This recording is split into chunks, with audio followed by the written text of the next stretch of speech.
Halo teman-teman, nama saya Ibrani. Selamat berjumpa kembali di pelajaran ini. Kalau ini adalah pelajaran yang pertama buat Anda, saya mau menyampaikan selamat datang di video ini. Saya juga ingin menyarankan untuk melihat video-video sebelumnya. Anda bisa klik link di bawah untuk video-video sebelumnya. Di video ini saya akan melanjutkan pelajaran kita tentang bersiap-siap 7 tahun penderitaan akan datang, bagian kedua. Mari kita melanjutkan pelajaran ini, mulai dengan pengangkatan orang-orang kudus. Apakah maksud dari perkataan pengangkatan orang-orang kudus dari bumi ini?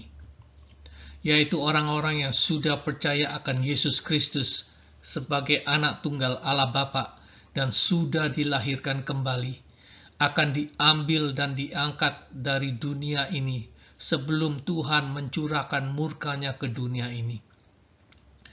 Dan ada dua kemungkinan besar kapan Tuhan akan mengangkat orang-orang kudus dari bumi ini. Yang pertama, berdasarkan dari kasih karunia Tuhan yang besar terhadap anak-anaknya yang mencintai Tuhan, Tuhan akan mengangkat orang-orang kudus sebelum 7 materai dibuka atau sebelum semua penderitaan terjadi. Tuhan akan mengangkat ke surga semua orang yang namanya sudah tertulis di dalam buku kehidupan. Dan kemungkinan yang kedua, kapan Tuhan akan mengangkat orang-orang kudus dari bumi, yaitu setelah materai ke-6 dibuka. Karena ketika materai 6 dibuka, Tuhan akan mementeraikan 144.000 orang Israel dari 12 suku untuk melindungi 12 suku Israel, sehingga mereka tidak akan hilang atau lenyap dari bumi, karena antikristus akan membantai orang-orang Yahudi dan semua keturunannya. Karena setelah 2 saksi Tuhan yang akan datang ke bumi dan membuka hati orang-orang Israel, sehingga mereka percaya akan Yesus Kristus yang mereka paku di kayu salib adalah Mesias yang mereka tunggu-tunggu. Dan setelah Tuhan mementeraikan 144.000 orang Israel dari 12 suku, Tuhan akan mengangkat orang-orang kudus dari bumi sebelum materai yang ke-7 dibuka.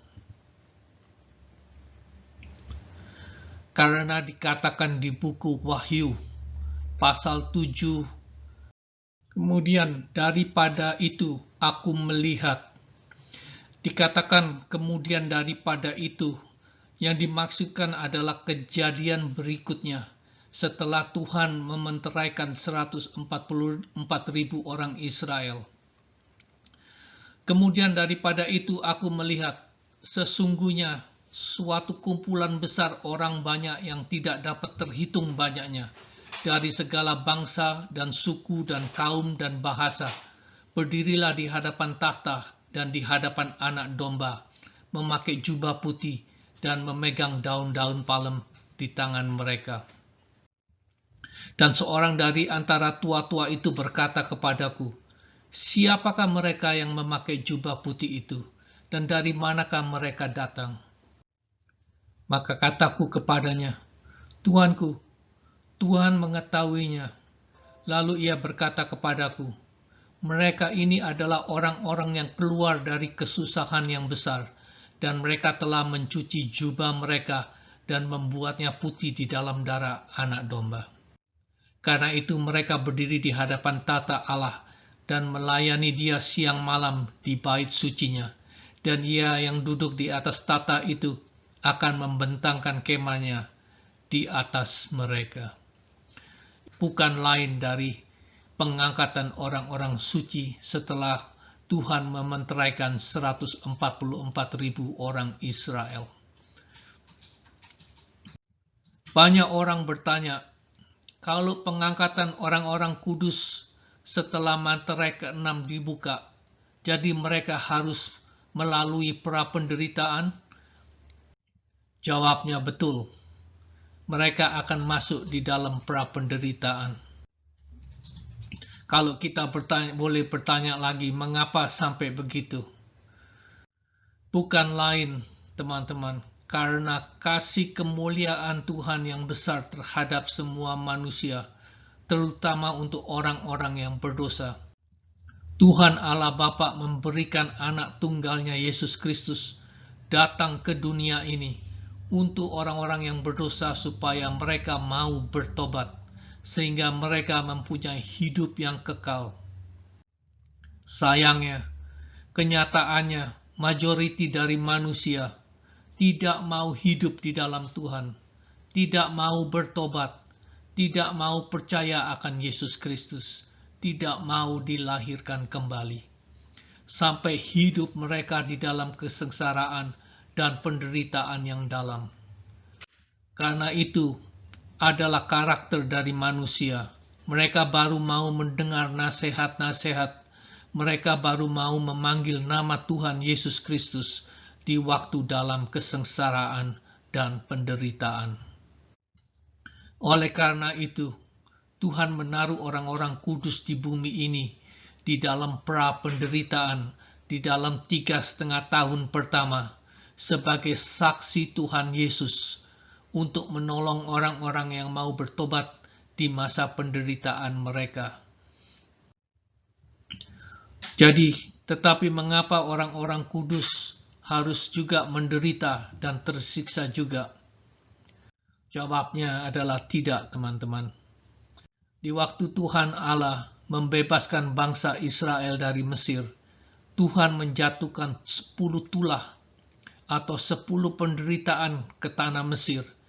Tetapi tidak satu orang Israel pun yang terkena tulah itu, karena Tuhan melindungi mereka. Karena itulah gambaran dari 7 tahun penderitaan di mana Tuhan akan melindungi dan membebaskan anak-anaknya dan menghukum dunia ini, yang sebagaimana Mesir adalah gambaran dari duniawi. Kalau orang-orang kudus akan dilindungi oleh Tuhan selama 3,5 tahun pertama, jadi siapakah jiwa-jiwa di bawah altar ini yang dikatakan di waktu materai kelima dibuka? Teman-teman, pendapat saya ini adalah orang-orang yang akan bertobat dan percaya akan Yesus Kristus sebagai Juru Selamat dunia di waktu 3,5 tahun pertama. Karena bertahun-tahun mereka diberi kesempatan untuk bertobat. Bertahun-tahun mereka mendengar akan firman Tuhan. Bertahun-tahun umat Tuhan memberi kesaksian akan Yesus Kristus kepada mereka semua. Tetapi mereka tidak mau percaya. Mereka tidak mau mendengar, bahkan mereka tidak mau dilahirkan kembali. Yesus berkata di buku Matius pasal 20 ayat 29. Di sini Yesus berkata kepada Thomas, karena dia tidak mau percaya bahwa Yesus sudah dibangkitkan dari antara orang mati. Thomas tidak mau percaya sampai dia melihat sendiri. Kata Yesus kepada Thomas, karena engkau telah melihat aku, maka engkau percaya. Berbahagialah mereka yang tidak melihat namun percaya. Begitu pula di sini, banyak orang-orang yang tidak mau percaya akan firman Tuhan, sampai mereka melihat sendiri dan mengalami sendiri akan murka Tuhan yang dijatuhkan pada hidup mereka. Baru mereka mau bertobat dan memanggil nama Tuhan Yesus Kristus. Meskipun mereka yang bertobat dan menerima keselamatan pada saat itu, bersamaan iman mereka akan diuji dengan menghadapi pembantaian orang-orang kudus. Materai ke-7 dibuka. Lalu aku melihat ke-7 malaikat yang berdiri di hadapan Allah, dan kepada mereka diberikan 7 sangkakala. Sangkakala pertama ditiup. Lalu malaikat yang pertama meniup sangkakalanya, dan terjadilah hujan es dan api bercampur darah, dan semuanya ini dilemparkan ke bumi. Maka terbakarlah sepertiga dari bumi, dan sepertiga dari pohon-pohon, dan hanguslah seluruh rumput-rumputan hijau. Dari gempa bumi yang dahsyat dan gunung-gunung meletus di seluruh dunia yang mengakibatkan terbakar sepertiga dari bumi. Sangkakala kedua ditiup. Lalu malaikat yang kedua meniup sangkakalanya, dan ada sesuatu seperti gunung besar yang menyala-nyala oleh api dilemparkan ke dalam laut. Dan sepertiga dari laut itu menjadi darah, dan matilah sepertiga dari segala makhluk yang bernyawa di dalam laut, dan binasalah sepertiga dari semua kapal. Malapetaka terus berlanjut dengan gunung-gunung yang besar meletus di berbagai tempat di bumi, yang mengakibatkan sepertiga binatang di laut mati karena suhu udara yang panas dan air menjadi racun. Juga kapal-kapal di laut kemungkinan besar oleh tsunami-tsunami yang dari letusan gunung-gunung yang besar. Sangkakala ketiga ditiup. Lalu malaikat yang ketiga meniup sangkakalanya, dan jatuhlah dari langit sebuah bintang besar, menyala-nyala seperti obor, dan ia menimpa sepertiga dari sungai-sungai dan mata-mata air.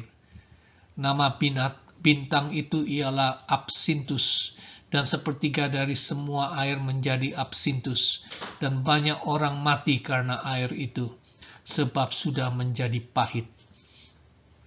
Bintang besar ini bukan lain dari meteor, dan meteor ini nyata adalah meteor yang besar. Kemungkinan besar meteor ini pecah beberapa bagian waktu memasuki atmosfer di dunia, sehingga jatuh di beberapa benua yang membuat sepertiga dari air di bumi tidak dapat diminum lagi. Sangkakala keempat ditiup. Lalu malaikat yang keempat meniup sangkakalanya, dan terpukullah sepertiga dari matahari, dan sepertiga dari bulan, dan sepertiga dari bintang-bintang, sehingga sepertiga daripadanya menjadi gelap, dan sepertiga dari siang hari tidak terang, dan demikian juga malam hari. Kemungkinan besar ada bersamaan dengan meteor Absinthus yang tidak jatuh ke bumi, tetapi memukul matahari, bulan, dan bintang-bintang. Bayangkan hidup di dalam kegelapan yang tidak akan terpulih kembali, karena sebagian dari matahari sudah hancur. Sangkakala kelima ditiup. Lalu malaikat yang kelima meniup sangkakalanya, dan sebuah bintang yang jatuh dari langit ke atas bumi, dan kepadanya diberikan anak kunci lubang jurang maut. Maka dibukanyalah pintu lubang jurang maut itu, lalu naiklah asap dari lubang itu, bagaikan asap tanur besar, dan matahari dan angkasa menjadi gelap oleh asap lubang itu. Dan dari asap itu berkeluaranlah belalang-belalang ke atas bumi, dan kepada mereka diberikan kuasa sama seperti kuasa kalajengking di bumi. Dan kepada mereka dipesankan supaya mereka jangan merusakkan rumput-rumput di bumi atau tumbuh-tumbuhan ataupun pohon-pohon, melainkan hanya manusia yang tidak memakai materai Allah di dahinya.